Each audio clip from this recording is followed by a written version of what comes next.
I'd like to introduce you to the WEC Science Department. Here at WEC we have a number of teachers who are there to support your children in their science learning.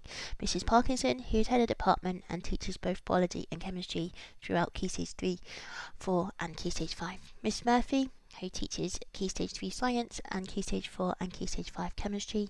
Dr Watson, who teaches biology mainly in Key Stage 4 and Key Stage 5. Miss Wright, who teaches physics and as well as Key Stage 3 Science both in Key Stage 4 and Key Stage 5. Miss O'Neill, who joined us in January, who also teaches physics, and Mr Stemp, who teaches physics but only in Year 12 as he's also head of inclusion. We are very happy to be contacted if you require any information from us, and your child will know the name of their teacher, and or you can use the emails that are now displayed on the screen. Look forward to hearing from you if you have any comments, advice, improvements or suggestions, or just if you need to find out a little bit more information from us.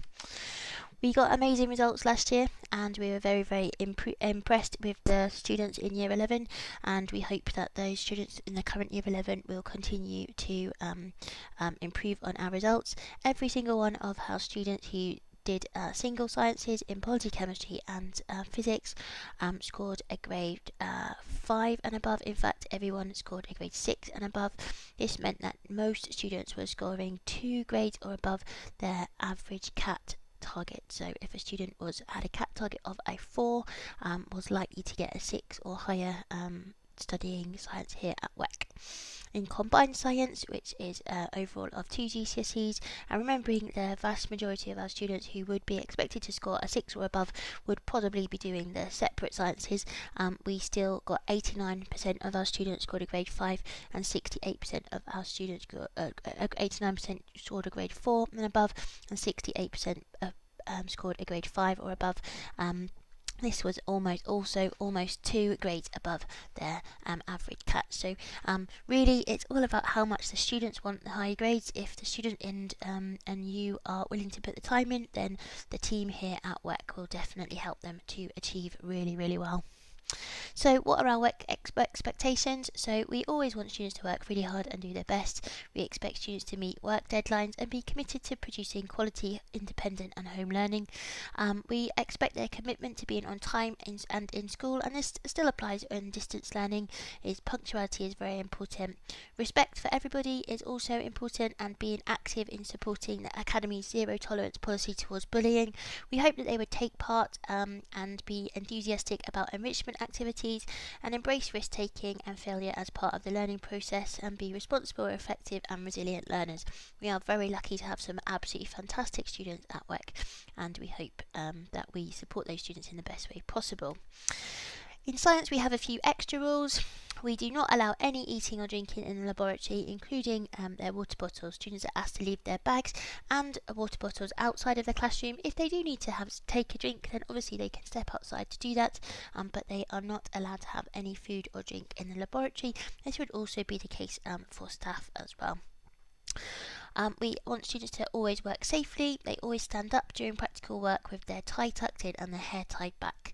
They must follow instructions really carefully and wear the appropriate safety apparatus when needed, such as goggles. They must inform the teacher immediately if there is any spillage or breakage. These things often happen. They will not be in trouble. They must inform us though as soon as there's a spillage or breakage, so that the teacher can deal with it very quickly and make sure that there is no hazard to anyone. They must be resilient, must try to find a solution if something doesn't work in practical work. There's often a lot of students and one teacher, and the teacher will get round as quick as possible, but being resilient really helps. Be really respectful. We are lucky to have a fabulous technician who provides excellent equipment for us, but it's really important that we clean up after ourselves and return our equipment as we found it. In our books, we want to make sure that we write and present our work to showcase the best of our, to be proud of our work and make sure that our book reflects our knowledge. We often bring students' books to parents' evening so that we can show you them. Really importantly, students should write in blue or black ink. They may wish to highlight and write in colours, but majority of the time they must write in blue or black ink. This is really important also for assessments where they have to write in black. They must use a ruler to underline the date and title at the start of each question. Often the teacher requires them to write the title, the date and the key question at the start of each lesson. All pictures, diagrams and tables should be drawn in pencil, as well as tables and graphs which also should be drawn in pencil and with a ruler. They must do all their peer and self-assessment in green pen and the teacher will mark in red pen. They must not doodle in their book. Mistakes should simply be crossed out. In calculations, both in physics and any part of science, they must show all of their working clearly and logically on the page. They should stick worksheets flat on the page, unfolded and straight on the page. They should complete all of their work with care and attention, and check their spelling, punctuation and grammar using the literacy information that is in their planner. If a student misbehaves in science, they will be given a behaviour point and they would also be expected to attend a reflection session at lunchtime. During this reflection session, the teacher will have a discussion with them about which part of the behaviour policy they broke, why they decided to do it, how they will ensure it will not happen again, and they will write an apology to the teacher for what happened during that lesson. Also, depending on the situation, a child may be asked to write lines to discuss, to help them to embed and reinforce what they must not do again. This includes them saying things as "I must return my homework," and the number of lines can vary from 5 lines to 20 lines depending on the number of times this has been repeated or the severity of the behaviour situation. We found that this has been very helpful for students and has deterred them from continuing to get behaviour points in science. When we are in school, we offer science support sessions that run every single lunchtime, apart from Thursday when we don't have lunchtime available for students to drop in. This means that there is a drop in for physics on a Sunday, biology on a Monday, chemistry on a Tuesday and Key Stage 3 on a Wednesday. That means that during lunchtime students can drop in, ask questions and sit with a physics teacher, biology teacher, chemistry teacher or Key Stage 3 teacher to help them with their work. It is really important. We do not expect students to attend this, but it is on offer for them. We will not go and get students to attend these sessions. They are there available. The students need to take initiative to come and attend them. After school, there is a session on Tuesday that is specifically for physics and mainly focuses around Key Stage 4 and Key Stage 5. At the moment, we do not have the capacity to run a STEM club, but next year we hope that we'll be able to offer STEM activities during lunchtime and after school. Students need to make sure that they have access to all of these resources. The first one on the top left is Teams. Teams is where all of their resources are shared with all of the students all of the time. We also have access, obviously they all have access to Go for Schools. They need access to a website called Educate and a website called My GCSE Science. There are 2 videos separately to this video that explain how to use Educate and My GCSE Science. Go for Schools is where all their homework is recorded, their timetable and all of their behaviour points and all their mark and house points and all the marks that they can have achieved is also recorded there, so you can look at that regularly to see real-time updates of how your student is performing. The other app is very important. They have on an iPad for students in Key Stage 4 is Dynamic Reader. Dynamic Reader is an app which gives them access to the textbook. So Dynamic Reader is an app that they can download on their iPad. They log in using WEC GCSE. The password is science and the centre ID is 354961. Once they log in, they will be asked to download the following books. Depending on the subject that they are doing, they might be doing separate science where they will need access to the chemistry, biology and physics book. If they're doing combined science, they can use the Combined Science Trilogy book, which contains aspects of chemistry, biology and physics in it. I'm also going to show you a number of websites that we use that I would advise are really useful for students to access. For Key Stage 4 on YouTube, free science lessons is really popular with the students. The gentleman who runs all of these videos talks very clearly about all aspects of science, and you can see here it has been separated into chemistry, physics and biology. The other website that is really useful is someone called Primrose Kitten. Primrose Kitten is a teacher who has also set up videos and blogs, etc. for students, and she does lots of other subjects, but predominantly science, and she does complete exam papers for all the different exam boards and core practicals, as well as effective study guides and stuff. It's a really useful and really helpful videos. View School is a website that also has lots of very short, simple videos for lots and lots of topics. They are separated into playlists for chemistry, biology, physics and maths, and there are lots of really interesting videos. These go right away from Key Stage 3 and Key Stage 4 and into Key Stage 5. Sometimes students want to carry out practicals at home, and we have PhET, which is interactive simulations. So there are lots of things for physics, but there are also things for other subjects as well. If you click on PhET, it will take you to lots and lots of simulations, and you can find them here. So you can find physics, biology or chemistry. I'm going to click on chemistry and take you to show you some of the examples where you can play with these. Some of them require Flash Player, but there are lots and lots of different activities that students can carry out and do experiments at home. The other one of the most essential websites is BBC Bitesize. When you go to BBC Bitesize, which is a UK website, you click on secondary.